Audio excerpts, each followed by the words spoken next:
Hello, this is Matthias. Today I want to explain this difficult Excel BI challenge where we do have to replace characters from a string either with the character itself, if the character is a vowel, or with the immediately preceding vowel if the character is not a vowel. Well, this little kitty over here looks as if it needs some explanations. And hopefully it brings me some luck with my endeavor. We do have 26 letters. I'll start here with entering an A and bring this down to row 26. And 5 of these letters are vowels. Now, if we go over here and take Excel as an example string, then we take the first letter E, come over here, check whether it's a vowel, yes or no. Yes, it's a vowel, so we replace E with itself. Then we go here and take the X. Check whether the X is a vowel. No, it's not, so we have to go up to the immediately preceding vowel, the U, and we replace the X with the U. Then we go to the third letter, the C. It's here. It's not a vowel, so we have to go up to the immediately preceding vowel, the A. Then comes another E. We've done this already. It is a vowel, so we replace it with itself. And then the last letter, the L, here in the middle. It's not a vowel, so we have to go up to the immediately preceding vowel, the I. And that's then the result. Now, how could this translate into Power Query? Well, we do have 5 vowels. So we have a list of 5 vowels. And then depending on the letter, we select all vowels which are smaller than the letter. So for example, here the L, out of these 5 vowels, 3 are smaller. And then we take the biggest of these candidates. In that case here, it's the I. That sounds a bit strange because we're talking about smaller, bigger in regard to letters and even biggest. So does this even make sense? Well, it does make sense because each letter has a numerical representation. So for example, here the A is 64 plus 1, the number of the row. So 65 is the numerical representation of A, and here for the Z, it's the 90. So it is indeed possible to say A is smaller than B. This would result in true. And well, of course, A is also smaller than all the other letters, and Z would be the biggest of these letters. So far, so good, but we're not yet ready because we also have 26 lowercase letters. So let me start off again with an A. And this time I'm changing the 64 plus 1 to 96 plus 1 because 97 is the numerical representation of lowercase letters. Let me pull this down here to row 26 again. And of course, 5 of these letters are vowels.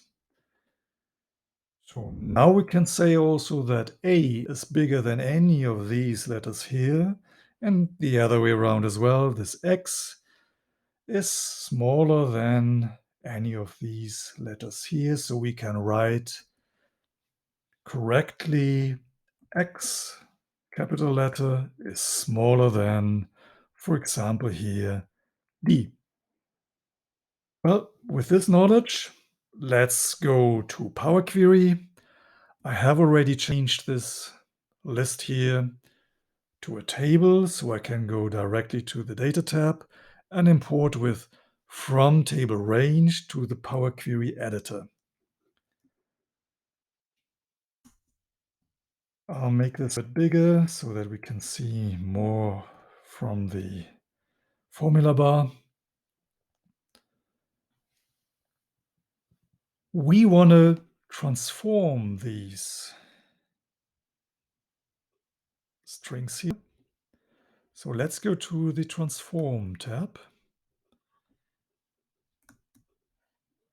And I'll take here from the Transform tab Add Prefix as a dummy step, which will provide us a syntax frame. So I can write in here any letter, any value, doesn't matter.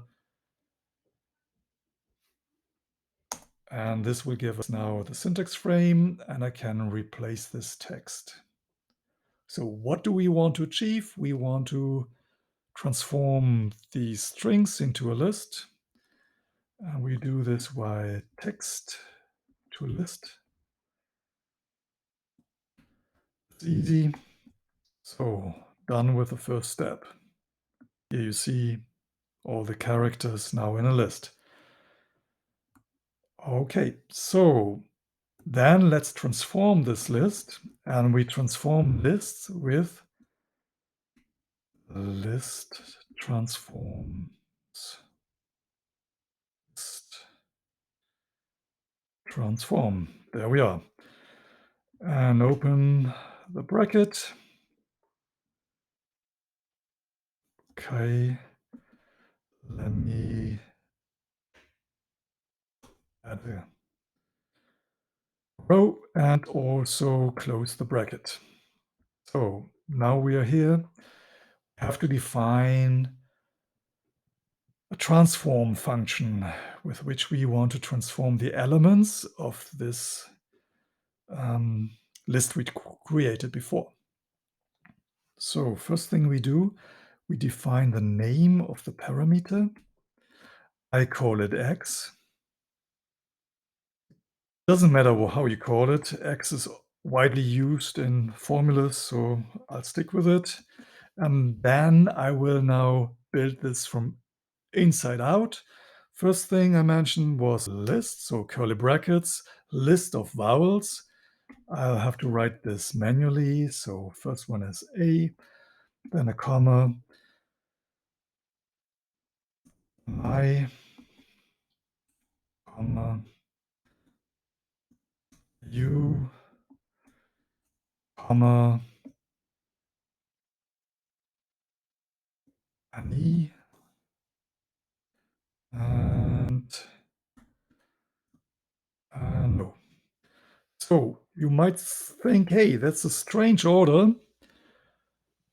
Yep, it's hopefully was more interesting for you, but it's the Japanese syllable order, A, I, U, E, O. And it's for demonstrating that the order doesn't matter. It's completely irrelevant. The only thing which is relevant is that we have a complete list, and so far we don't have a complete list. We are missing the lowercase vowels. And to stress the that the order is irrelevant, the irrelevance of the order, let's go here and change every second of these elements to lowercase. So this is then really random. Here we go for a smaller e, a lowercase a lowercase u, and finally here lowercase o. So that's it. Next thing is we want to select all of these vowels which are smaller than the letter which we are comparing it to. So list select. I have to open that bracket. And then I have to define a selection function. So that's each element which is smaller or equal to that parameter that means the element from that list. So here we are with the x. I have to close the bracket and let's test whether it's correct. The syntax is correct. We now have a list of list and that's fine. Let's now select the biggest of these candidates which we will have now selected, and we do this with List.Max. Here we are, opening and again closing. So how does this look? Now we have transformed the lists. That's fine. We only have one small problem. This is a list, and what we actually want, we want to have a string. So let's wrap this here. Okay, let's wrap this by text combine. Opening the bracket and closing the bracket. Here we are. So that's it. Everything is fine. That's good. But you might think, hey, isn't that complicated? I think with a step-by-step approach, it's doable. And I have bad news because if we look at an alternative here, this was done with several steps with the help of custom columns. Let's go through this quickly just to show that it is not really helpful. So first step is easy. Same like we started off, we transformed with text to list. So that's fine, that's easy. Then expanding this for getting hold of each of these elements, that's not a problem at all. And then the transformation. Well, if you look at it, it's actually quite the same. We have to define a variable and then use this variable in exactly the same formula which we have used before. So that's not helpful. And worse, now we have to bring this back together again. Well, we can use here group row steps where we can then apply text combine, but that's not really helpful. So I would recommend doing this within the formula bar step by step. Well, this use case for this is rather odd or strange, but you can take two things from this video. First, you can compare letters among each other with smaller, bigger, or equal. And next, you can also use List.Max to get the biggest letters from a list. Same, of course, for List.Min for the smallest one. Now let's just bring this quickly to the table or to the Excel. And I will load it here, D1. And then we can compare whether it's the desired result. So it's a table on the existing worksheet, D1. It's exactly what was expected. We're good. Hope you learned something. Hope you enjoyed it. Until the next time, bye.